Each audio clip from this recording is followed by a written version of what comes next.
going on, guys? Welcome back to the channel, and for today I wanted to share some gameplay with you guys using Star-Lord in his Guardians of the Galaxy 2 uniform. Now, if you didn't already own this uniform, because of the fact that it gives him a couple iframes on his skills, being the 2 and the 3, you don't need it because all he really got is a iframe on the 4. It's not even a full iframe. There's still gaps in the skill where you can take damage if the enemy is hitting fast enough. So for me, it's not a must-buy uniform, but if you like the character, it definitely gives him a decent bump to his survivability.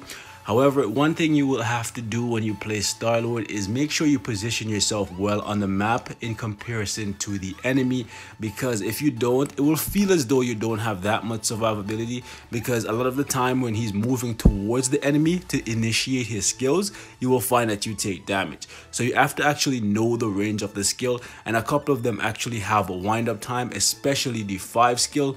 So be careful when you use them, otherwise you're gonna find as though there's not really that much survivability there, when really and truly he actually has decent survivability now, and that's mainly the only real upside to using the character outside of having this really good leadership. So we're gonna take him into Shadowland today and have a little bit of fun with him.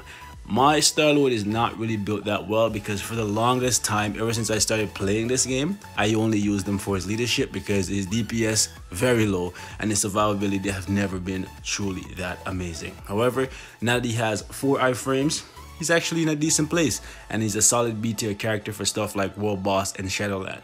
Okay, so let's go ahead and take a look at the stats on this guy, and then we can jump into some gameplay. And as you guys can see right here, he has 119% attack speed, 51% for critical rate, 178 for critical damage, and 38% for ignore defense. That's very low, and that's because I generally don't use him by himself. I generally use him as a leader and just swap him out after. However, for today, we're gonna have a little fun with him, and I'm gonna show you guys that he's actually capable if you actually use him correctly, now that he has multiple iframes that he can take advantage of.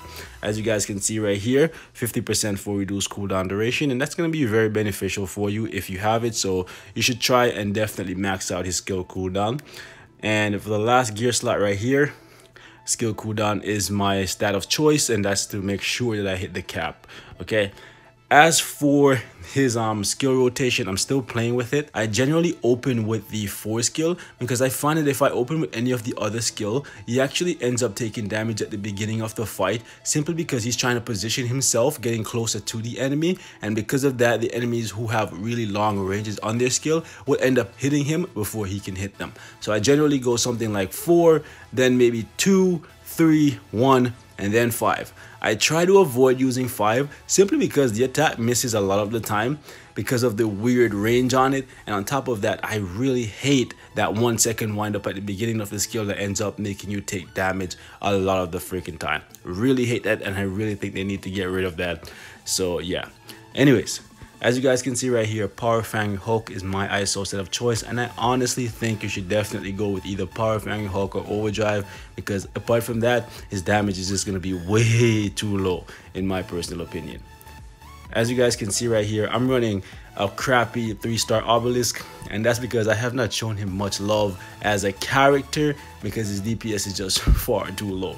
What I will definitely be changing this to something proper in the coming weeks, because I'm actually going to be using him a little bit more now that he has some decent survivability. So something like this would definitely be good if he had max ignore defense. So we'll play around with him, see how it works out, and I probably will change this very soon. So let's jump into Shadowland and have us some fun with Star-Lord, guys. Alright, so I'm gonna grab this floor right here and see how he does. Been a very long time since I've actually tried to use Star-Lord, so should be interesting.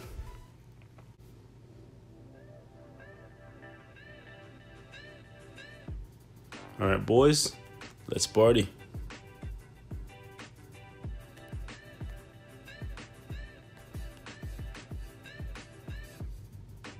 And I'm trying not to use the 5 just because that wind up is, well, look at that. I'm surprised he didn't take damage right there. He literally was just walking into blade.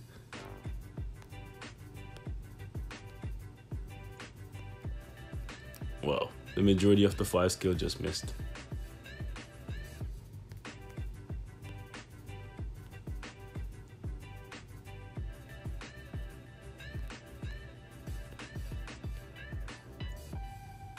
Wow.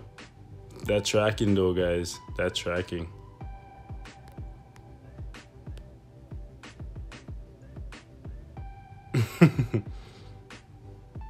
Telling you. The 5 skill is just a complete mess. It's a hot mess, guys.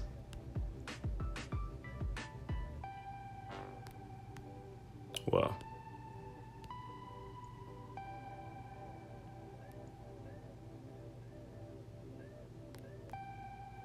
Nice try, Bucky. I hate that wind up.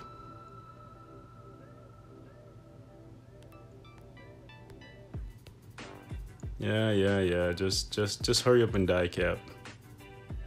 Boom. And there you have it, guys. Star-Lord, I feel like even with this, he's not someone you should be in a rush to build, because that was not very cool. Not very fun, to be honest with you guys. But hey, let me know what you think on Star-Lord now that he has a better survivability than before. I still really hate that 5 skill. I find it very annoying that the moments before he actually gets into the iframe, he's uncontrollable. He's just standing there putting on his stupid headphones and he gets hit every single time. Really hate that. But yeah, that's all for this one, guys. Like always, thanks for watching. Hope this was somewhat informative, and I will see you guys in the next one. Peace and love, and I'm gone.